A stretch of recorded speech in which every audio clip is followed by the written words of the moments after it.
As you know, we're talking about personal statements. So either last week or last session in PMed, we had a session about how do you tell your story. For those of you who are in the other learning communities, I know you've done some great brainstorming work to get ready to talk about the personal statement. So today we are joined by Raven from our Career Center, and she is going to talk a little bit about the nuts and bolts of, okay, we've talked broadly kind of the concept, but what does this look like and how in the world do you write a personal statement? So I'm going to turn it over to her, and I'll be back at the end and we'll talk about assignments. Thank you, Raven. Can we give Raven a warm welcome? Test this out. Can you hear me well? Okay, yes, fantastic. Yeah, I am Raven Ortolan-Wiesman. I'm a career advisor, so I operate over in the Career Center. Show of hands who's been to the Career Center. Many of you, fantastic. You have a lot of great resources to help you along the application process. The personal statement is one of those pieces that can seem really daunting, and I'm glad that you're already thinking about it because it makes your future self happier. It makes your job easier when we're writing.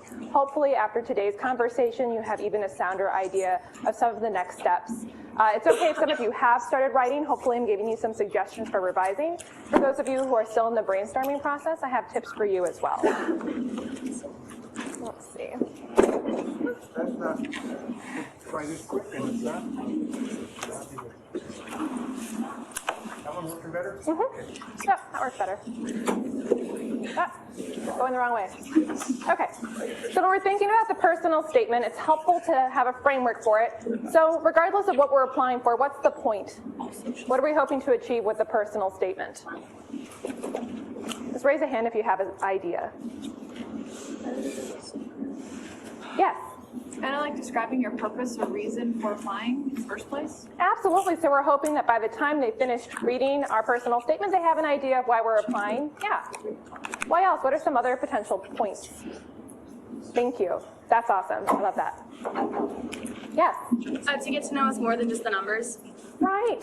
Our application so far, we've got a lot of written pieces there, but it looks cut and dry like everyone else. Our voice is starting to get heard here.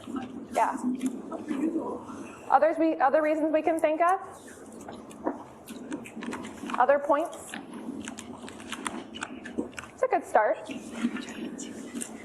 You've definitely illustrated some of the main pieces, but it's also going to show your priorities. What kind of professional are you going to be? What are your motivations? If you had a mission statement, do I have an idea of what it would be after I'm reading your personal statement? It's also going to showcase your ability to critically analyze a question and respond eloquently.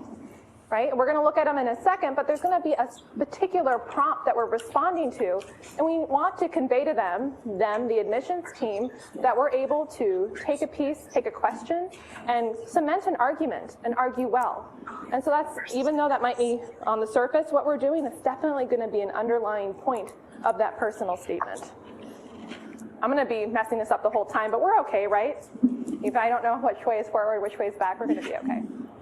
All right, so I'm not going to go over all the different questions for you. Physical therapy, at least the last time I had checked, that was still open, but I have a previous year's prompt in there, so if you're physical therapy, you have an idea of what it might be. But we've got a couple things here, right? We've got a particular prompt that we know that we need to answer, but we're also aware of those characters, right, or at least the length. So for like occupational therapy, we don't have particular characters, but we want to make sure it's single-spaced 2 pages. All right, so we're going to keep these in mind. And beyond trying to impress them with a little bit about who we are, what some of our priorities are, making sure we answer that question, we do want to be cognizant of the lasting impression that we're leaving them with. So one of the questions we're going to be asking ourselves when we're done with this personal statement is, what did they take away from it? And this is where it's helpful to bring someone else into the conversation, because you yourself may have difficulty answering that question because you're so close to the material. But if I just read this personal statement, what do I know about you? What's my lasting impression? We know that's where we want to end up. We want to impress them. We want to give them this insight. But we need to start somewhere, right? So let's think about, we know where we want to end, but where do we start? So of course, the first thing, not too surprising, is we're analyzing that question. We're really thinking about what the answer may be. So if it's, why do you want to go into medical school? We are meditating on why we want to go to medical school. How is that the next step for us? We're writing some things down there. But it's not enough to analyze the question. I mean, it's a good portion of it, but we do also want to do some research. And I would say some of the research you're already doing. You have to do it to apply. There's prerequisites. You have to do some shadowing. You have to get clinical experience. You have to do at least service. Potentially, you're also doing research. But actively, in addition to that, I would say look over those professional associations. Right here we have the American Medical Association listed as a suggestion, but look over their ethical pillars, see what they're looking for in professionals, what are some of the words that they're using, what are some of the things they're looking for in their professions, right? That's going to be some helpful ideas for you when you're thinking about where you want to start writing. And of course, actually having conversations with people in those professions. You've been shadowing, but if you haven't also been asking them questions about why do you do this work? I mean, what are the challenges? What do you feel are the real benefits? When you were starting out in my position, what were some things that you wish that you had known, or how have you been developing since then? So in addition to shadowing, making sure we're asking some of those core pieces. That's part of it, right? But reflection's also going to be key. So I have brainstorming there, but I also mean by that doing some self-reflection. Some of the ways that you can do some brainstorming in advance of this is to take an inventory. An inventory can mean a lot of different things. Could be a strength, so who has a strengths assessment or who's taken the Clifton Strengths Assessment in this room? Many of you. I would revisit the Strengths Insight Guide, right? Go to, I think it's gallup.creighton.com or something similar. You can go revisit that guide. If you can't find your results, connect with the Career Center, and we can help you out, either give you new codes or help you get access to your existing account.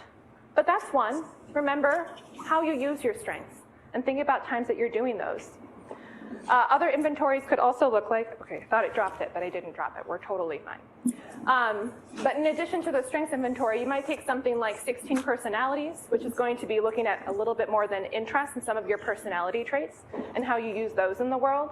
So it's okay to be creative when we're brainstorming. And in addition, it might be helpful to not only think about our strengths, but then connect them to times that we've used them. Recently, maybe in the last 4 years or so, what are some times that we've had accomplishments connected back to our strengths? How have we illustrated those? And in addition to now, we're analyzing the question, we're doing some research, we're doing some personal reflection, we're going to need to write that essay, which of course we're going to be talking about more in a moment, and then we're going to be revising, right? Now I want to say for that brainstorm piece, if you haven't thought of this before, but do consider writing down a list of your qualities. Thinking about things that you do well and that you might need to ask someone else. Again, if we're too close or if you're too self-effacing, you might not be really good at responding to what do I do well. So then it's really great to perhaps ask a faculty member, ask a parent, ask a friend, ask your advisors who you're talking to, what are some things that you think I do well? And to not only list those qualities, but then connect them back to stories, because we know we're going to need stories in that personal statement.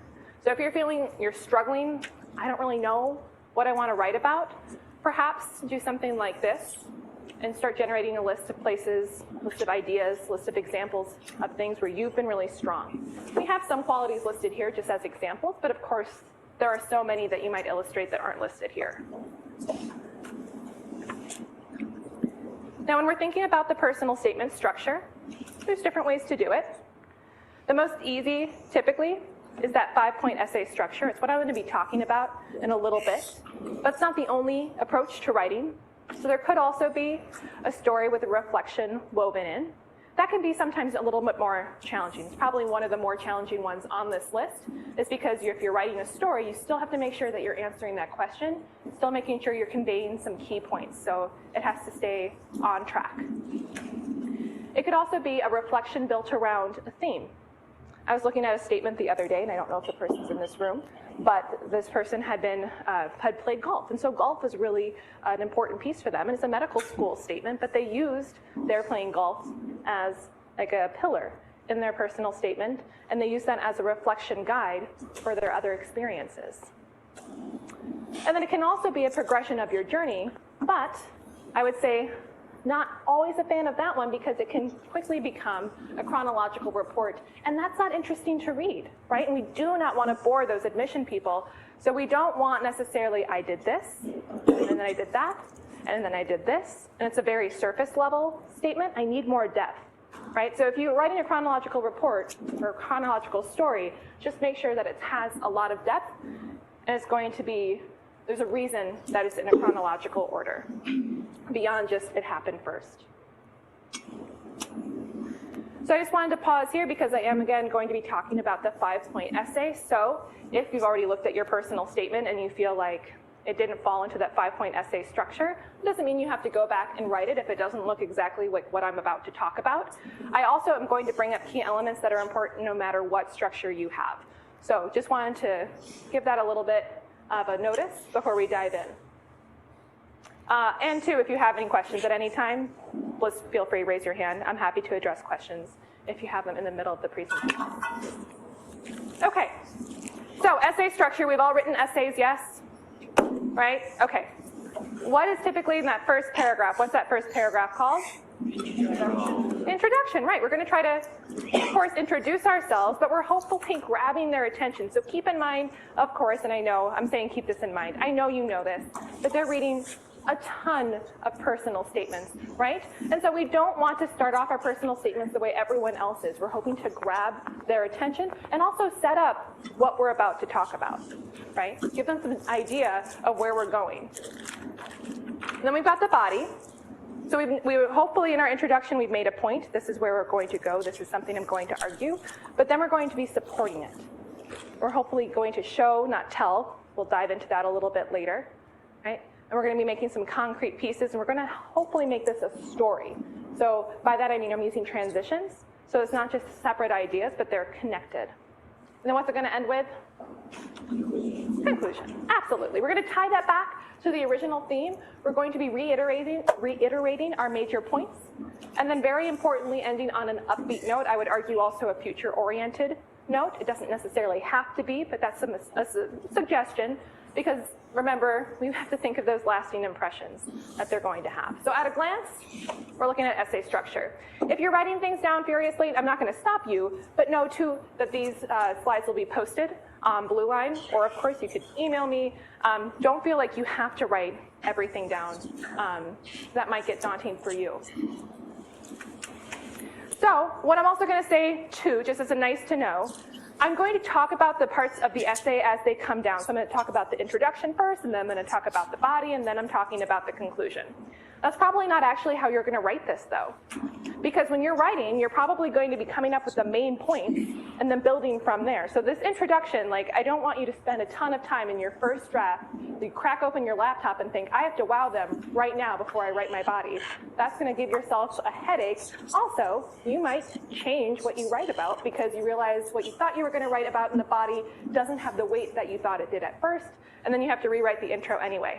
So I'm going to talk about this first, but don't really feel like you have to do this when you're writing your first draft. But eventually, when you're revising, before the personal statement is done, I want to have a wow opening. Okay. So some different strategies you could think about to grab the reader's attention would be something that's interesting, perhaps a statistic or a fact. Maybe it's a historical lead, something to bring them in. I see more commonly something like setting the scene storytelling. So perhaps putting the audience in that story, having some imagery to keep the audience's attention as they begin reading, something maybe unexpected. And then also here a thought-provoking statement, asking a relevant question. I see sometimes people try to take a big risk and they put something really controversial in their opening lines. It does also set the tone for the reader. So if you're too controversial to the point where I now have an adverse reaction, that may set you up poorly. So I'd say be tentative with being too controversial in your opening lines. Even though I do want you to make an impact, try to make a positive impact. If you're struggling, you want more examples, there are some linked here that you could go to, but we have here the more common styles. So let's see how that could potentially look. So I want you guys to help me out with these. Okay, so introductory sentence. Give me some of your thoughts here. So if we had, I've always known that I was destined for a career in medicine. What are our thoughts as an introductory sentence? Yes. Sounds egotistical. Sounds egotistical. Ooh, interesting. Entitled to it. Destined, yeah, okay. Other thoughts? Yes, you in the back. Very vague. Vague? Yeah, it's vague. Like, what do you mean you've always known? I mean, also possibly untrue. I mean, always is strong. Does it seem like they gave it much thought? Like it's not very intentional, you're kind of just doing it because it's how it's supposed to be rather than it's what you want to do?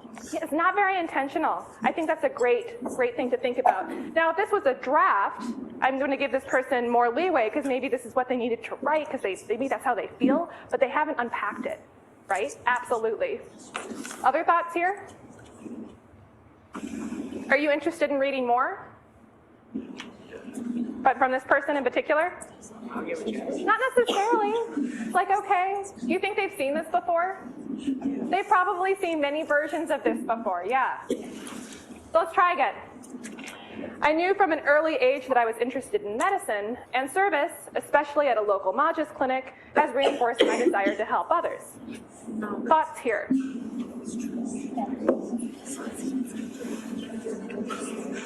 Any hands? I can tell you have ideas, yeah. Like there's a lot that they're trying to contribute all in one sentence. Yeah, it's better, but it's still kind of, I would say, vague, right? So I need a little bit more direction. And they're still saying they knew from an early age. I mean, it's not really how. How did you know from an early age, right? Why? Okay, yes? I don't think those commas are right. Yeah. Yeah. There's a lot of comments. Oh yeah. Well, they've kind of set themselves up because if they say interested in medicine and service without a comma, then we're like, there's no modifier, right? Absolutely. They kind of set themselves into a corner. How about, yes, I had been introduced to medicine at an early age through routine visit to Mother's Hospital, yet it wasn't until I first welcomed a patient at a local clinic for the homeless that I began to truly understand medicine's potential. I mean, we can always be nitpicky. It's not perfect. But what do you think? Is it getting better or worse? Most of us are getting better. Some of us said worse. Yeah. I think it gives you a little bit more imagery of like what this person has experienced, but it's still very long and wordy. So still long and wordy, but getting a better sense of where they're going to. Right? You have a better sense of where they're ending up. Well, at least now, when they said that they knew from an early age about medicine, how do we know that what they did? They say it? Their Mother's Hospital. Their mothers have something connected to medicine. It's not being as vague, right? Okay. So I still think that they could work a little bit more on being a little bit more interesting, but I also appreciate that they have a different tone, right? They're actually acting as if they're speaking to the person on the other side, right? As if they entered the conversation midway. So they're trying at least an approach that's a little bit more interesting. Okay, so we're gonna see a big thing of text, and I'm gonna read it in a second. But the reason I'm doing that is we're gonna try to see where this person's gonna go next, all right? Because the next thing we're gonna talk about is the thesis statement. So we know that they're going to have a paragraph, and then we have to see where they're going to end up, all right? So we've already read the first sentence, so I'm going to skip past that. Seeing the smile and tears of a woman experiencing homelessness after I brought her a cup of tea, I recognized that a simple offering of kindness and actively listening to someone's story was just as much a part of the healing process as a medication. Meeting with and working alongside people at their most vulnerable moments has not only honed the attention to detail, leadership, and collaboration I will take into the field, it has shaped the kind of physician I want to be. Treating patients with dignity, lifting their voices, and serving as an agent of change is my calling. As a physician, I would be in a unique position to make this calling a reality. So, okay, right? They're giving us some ideas. If we just had this, and this was the end of the sentence, what do we expect that they would write about in their body?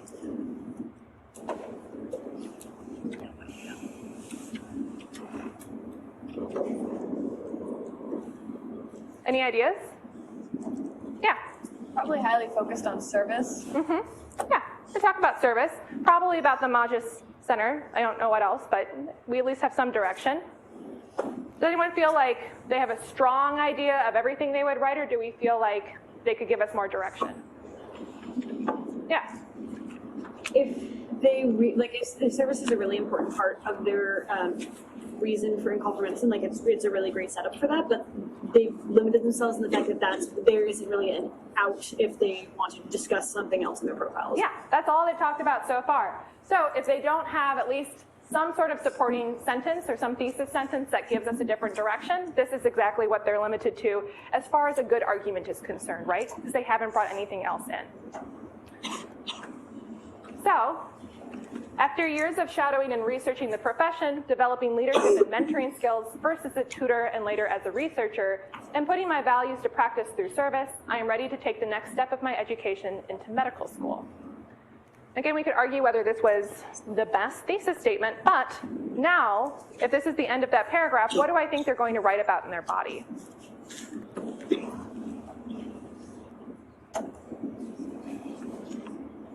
Yes? Their experiences as a tutor or researcher through service. Yeah, so yes, they're going to still talk about service, but we're also understanding that tutor, researcher, let's see, I think the shadowing probably is also going to be brought up. So they're giving themselves some concrete things that they're going to write about. Now, when we're thinking about a thesis statement,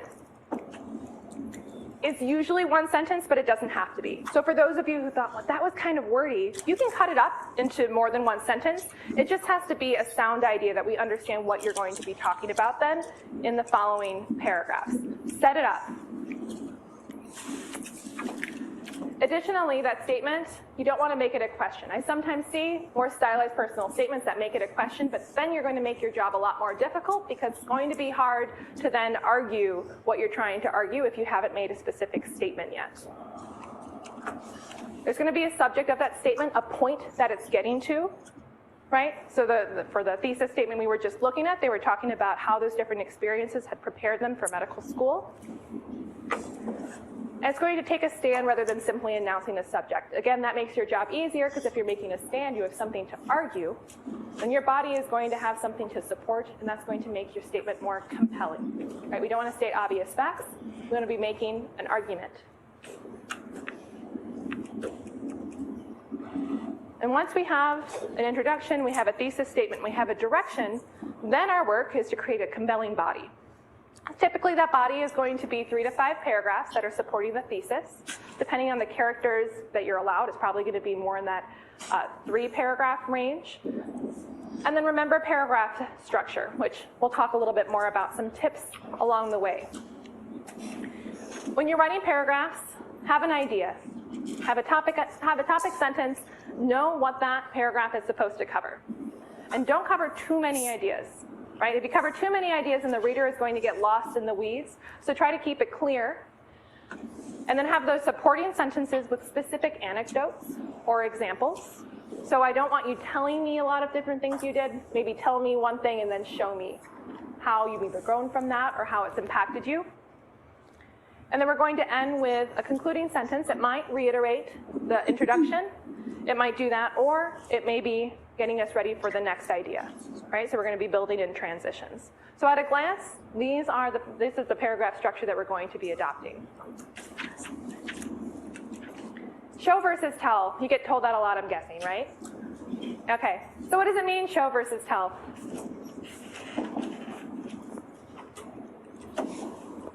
Yes? Don't just write out blankly what you did. Maybe just describe it in more detail. Yeah, don't just state something, but describe it in more detail. Make it evocative. If I had 2 people up front with me, and one person said that I'm a really kind person, and the other person you saw them helping someone cross the street, like, who do you think is more compelling? Probably the person you saw actually doing the kind deed, right, versus the person who just told it. And the person who said they were kind might be completely lovely, but we haven't seen it yet, right? So that's the idea behind show versus tell. So let's look at an example.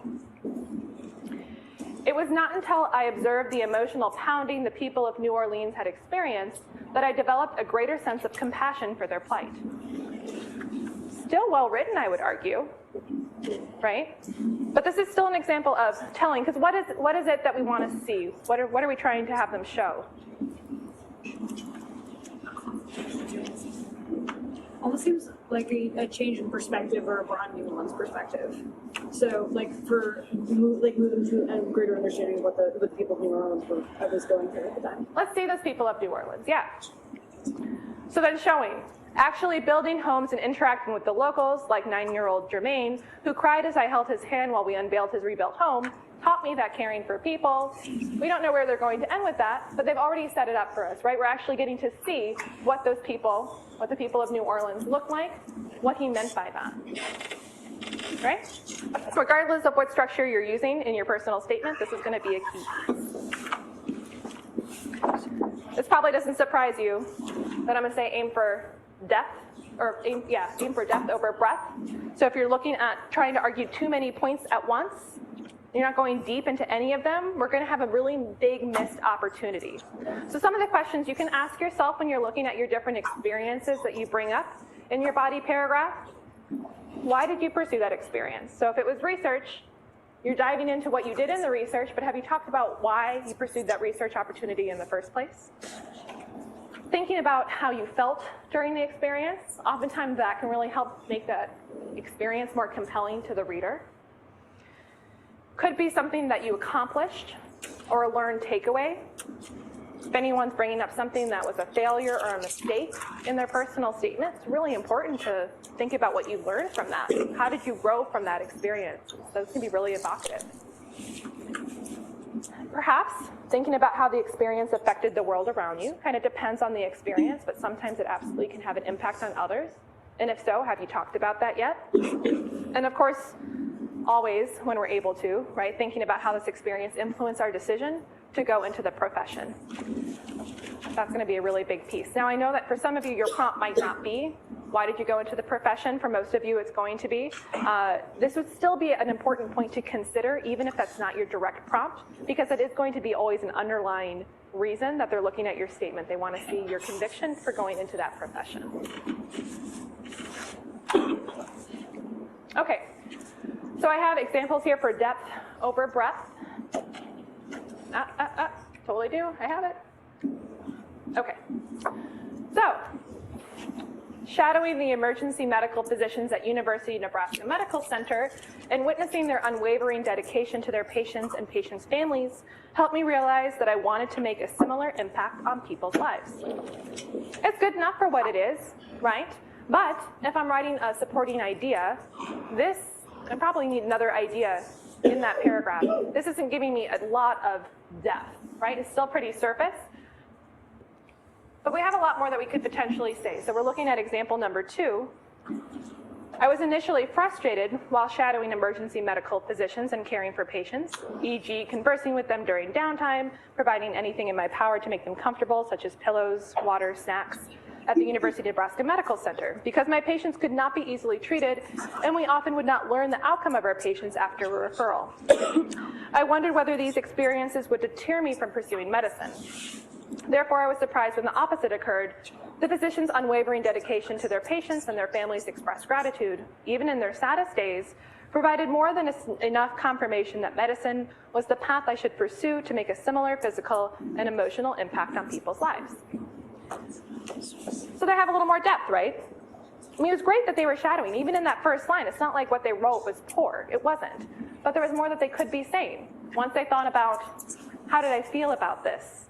How did it impact my connection to my profession? I think it's actually really interesting. They went back and realized, like, yeah, I can bring up that I shadowed, but there was a moment where I actually had doubt.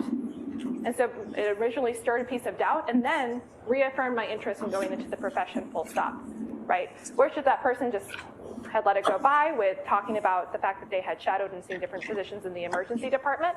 It was okay, but they were able to get a lot more emotional response out of it if they dove a little bit deeper. So that's another piece too. You might not get that in your first drafts, because it can be hard to really remember all the different pieces you want. So maybe you have a sketch of where you want to go, but then in the revision process, going back to the questions from the previous slide and seeing if you can go deeper, it might mean that you have to cut out some ideas, right? Because we can't go in deeply about everything, but it's going to make the statement more interesting for the person on the other side.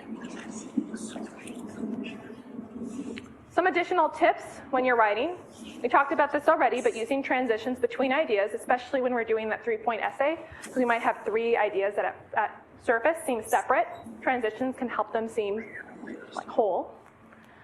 We're also going to vary sentence by type and by length. So if you're naturally someone who writes really long sentences or someone who naturally writes really short sentences, after you've done that first draft of the writing process, going through and trying to see if maybe you need to merge some sentences together, make them more complex, or you got to cut them apart, make them a little bit more simple sometimes. So there's more of a flow, because we don't want it to be too simple or it's going to feel like it doesn't have a lot of depth to it. If it's too overbearing, too long, then it's going to feel weighted down. Also, punch up your verbs. Another thing that I wouldn't worry about so much in your first draft, but to go back and to look, do I use a lot of static verbs? Static verbs might be to be, to seem, to become, trying to make some more dynamic. Now, don't go via thesaurus and then go through your statement and then look for synonyms to everything that you're writing, right? That's not going to produce a good statement, and in fact, it's not going to feel like it's your authentic voice. I still want it to be your authentic voice. So I have seen those statements, by the way. I've seen them come through, and I can tell that person really tried and made all of their verbs dynamic, but they weren't the verbs they would have chosen normally. And then it has a weird read to it. I would also recommend minimizing helping verbs, so we have a list of them there. And that, again, would be usually in the revision process towards the end. And it doesn't overall change the statement too much, but it can give a level of polish at the end of it. So here we have a sentence. While death poses a challenge for medicine, it is one that my experiences have enabled me to face, and I hope this insight can comfort my future patients. So here I just highlighted both the personal pronouns and then also the helping verbs, and see if you can try to reduce them in some of your sentences. Working with people in the last days of their lives, I can face the inevitability of death with calm, despite the persistent challenges it presents medicine, and I hope to comfort future patients with this insight. Right, so you don't have to do a lot, but it can make those sentences just be a little bit more eloquent, a little bit more polished. So something to consider in that revision at the end is try to reduce your helping verbs, try to reduce the personal pronouns. If you're someone who you seem to start a lot of sentences with I, trying to switch that up, right? It's natural in a first draft to start a lot of sentences with I. It's how you're getting your thoughts down on paper, but we don't want those to be in the final draft. It's going to sound too redundant. It's not going to sound complex enough. And then going back, thinking of the conclusion, again, we want to revisit the main ideas, especially for those who had a theme that we're working back in. Really important to come back to whatever it is we were talking about at the beginning, so that our statement is tied up with a bow. Re-emphasizing the positive qualities you have. We probably don't have space to show then in the conclusion, so it's okay that we're telling. We've already showed earlier, so we're reiterating some points that we've already brought up. If you've had growth, if you had a change in perspective, leaving on that note, reminding that there's a place where you've developed yourself further and kind of reminding the reader about what those pieces were. Of course, I want to make sure that your passion for the profession is in that conclusion. Don't lose the point of what we're writing about. And then again, as I mentioned earlier, recommending ending leaving on a positive, forward-thinking note. So then here, let's see, this is the similar person who, from the first paragraph, the path to pursue a career in medicine, while not easy, has instilled me with perseverance, adaptability, and a drive to learn from my failures. So we haven't read their body paragraph. That would be a very, very, very boring presentation, but we have a sense of what they were talking about, right? Because they're reiterating those qualities. Without struggling in my first semester and needing to learn new study strategies from the ground up, I likely would not have sought a tutoring position, and without my tutoring position, I may have missed the opportunity to research in Dr. Goldblum's lab, or have cultivated an interest in the ethics of preferential genome sequencing. And here, too, they're talking about what they learned, right? So clearly they talked about a struggle, but they're talking about the fact that they developed new study strategies, right? And perhaps were more adaptable as well. So they're reminding what we've learned about them. Yet above all, my motivation to pursue medicine ends and begins in my desire to serve others. Medicine affords me an opportunity to leverage my skills and interests to pursue my calling of providing empathetic treatment to underserved and marginalized populations. I will continually strive to make people like Lisa smile, one cup of tea at a time. So again, that passion is coming through, and they're ending on a note, at least here, that's connecting to their intro. Wouldn't have to look exactly like that, but somewhere working in a tie to remember, hey, remember what I talked about in the introduction a couple paragraphs ago? Yeah, this is still the same paragraph, the same essay.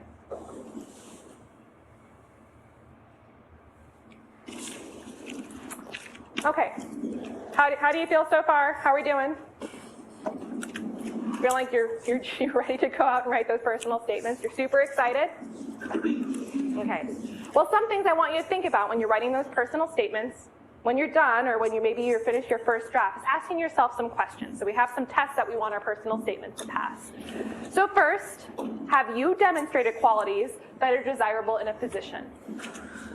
Right? So if you're thinking about things and like maybe they're good qualities to have, but you have to argue that they're connected back to medicine, it's not very clear, it might be a good thought of like, do I want to revisit any of the points that I decided to argue specifically? Is the personal statement mostly about you, or is it about other people? That can be an interesting piece too, because sometimes our motivations to go into medicine first came from someone outside of us. Someone who's really dear to us, who had a really interesting story, and that motivated us. Not saying that we can't say that's our motivation, but if our focus of the personal statement was now on someone else versus us, that's going to become a problem, right? Because the admissions person isn't going to really understand more about us in our personal statement. They're going to understand it about someone else. So you might need to go back and talk about that story in a slightly different way, so you change the focus to maybe what you learned from the experience of the person that you were connected to. Thinking about, could anyone else have written that personal statement? Is it unique to you? So if we haven't gone in depth enough, if we kept it on the surface, perhaps it's not personal enough, so making sure it passed that test. And then I think that's connected then to what the last one is, making sure that we have enough depth in that personal statement, that we're not just going on the tip of the iceberg. Some of the things I'd recommend not doing, and probably not too surprising once you think of it, but I don't want you to try so hard that becomes not your voice. Some of the things that we can see that would indicate that would be hyperbolic language, right? So what's an example of hyperbolic language? Yeah. If you're making it too extreme, like it's right down there, but if you're overly glorifying something, or it seems like it's too good to be true and you never provide concrete evidence as to why you can say that. Yes.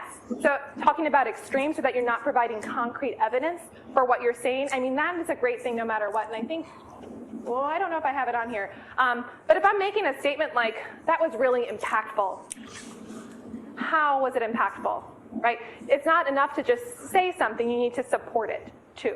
So whether it's hyperbolic or not, if you're making big statements, always double checking, did you actually say what it meant to be challenging, what it meant to be impactful, what it meant to be heartfelt. We don't want to be too conversational or sentimental. We don't want to get too casual. Personal statements are those weird in-betweens of being personal, so it's a little bit, casual, I guess, to some degree, but still a professional paper, right? So we don't want to go over that line and become too casual, too sentimental. Let's see. We already talked about the narrative form. Makes sense. We don't want to use abbreviations, slang, jargon. Again, professional paper. Let's see. I think we've talked about most of these. I say don't include famous quotations. I'm not saying that I could never be swayed, but overall, try to use your own language, not someone else's, as it's going to make your job easier. You're going to have to make quite an argument to have a famous quote in your personal statement and to make it really hit well. And then don't write about yourself in an overly glorifying or overly self-effacing manner. So don't be too confident, but also give yourself some credit, right? The other thing I would say here is try not to say things like love. Just in general, love shouldn't make its way into the personal statement. Again, I'm not saying I can't be argued otherwise, but more often than not, there's a better word for whatever you're describing other than love. Might be value or appreciate, esteem, but probably not love. So final notes when you're writing is don't be afraid to start over, but on the same tone, I'd argue don't delete it, right? Because even if you're not really loving what you're writing, you think the quality is poor of that first draft, you might have some really great ideas you want to come back to later. So try to maybe put it aside. It's okay to start over, but don't delete what you've already written. Ask for multiple opinions. We kind of talked about this earlier, but you can get really too close to that personal statement. So it's okay to back up, ask for other people's ideas.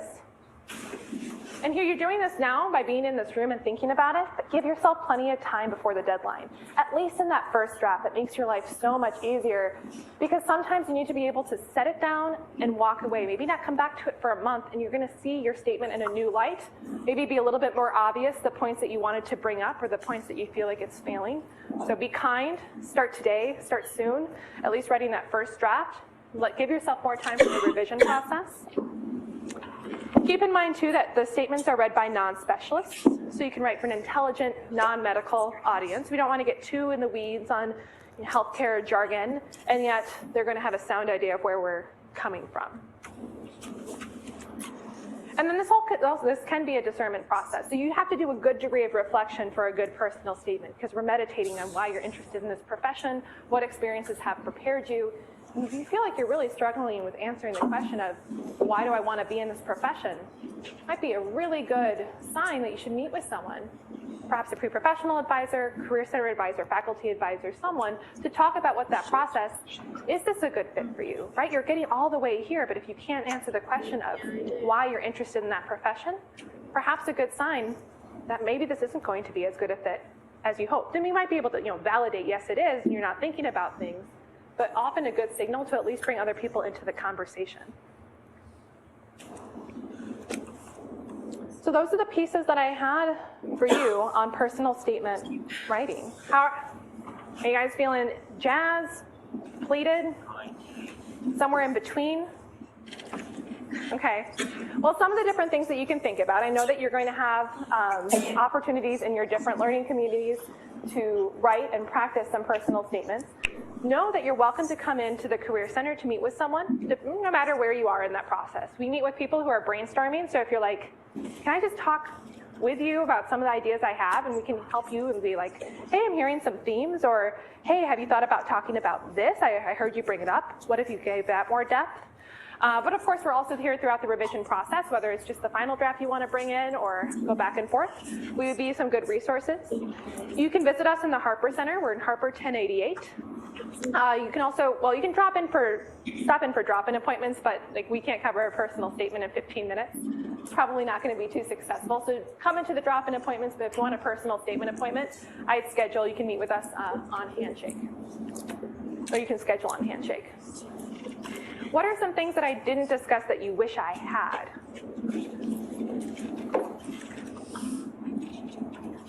Did I cover everything? Yeah. You guys are sweet. I'll pass you over to Rachel here. Thank you very much, Amy.